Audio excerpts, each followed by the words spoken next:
The first step that could change regulations surrounding the air we breathe. The Texas Commission on Environmental Quality is working on an amendment that could change air quality standards at industrial plants that they must meet before they can be built.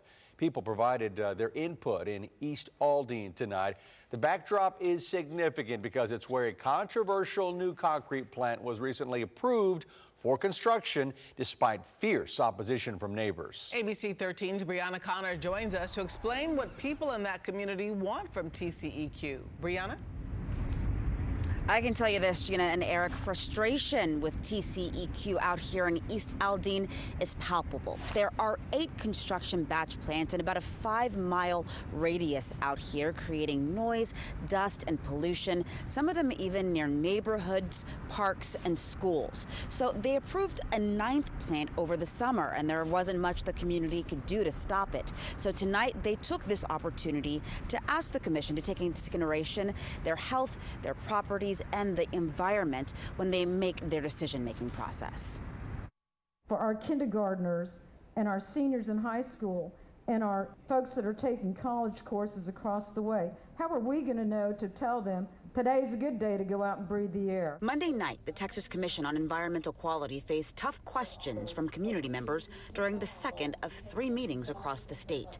The goal is to get input from people on their standard permitting process.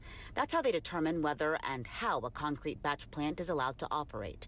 These sites produce concrete, but also can release pollutants like particulate matter and dust into air and water.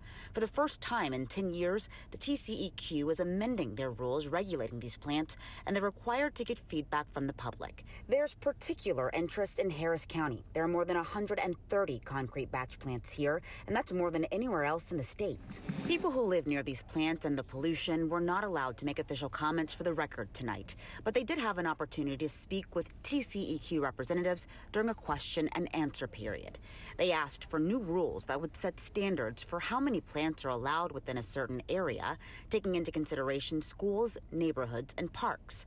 They also want more transparency from the agency, including notifications in English and Spanish. Unfortunately, there was a lot of questions, more questions than answers.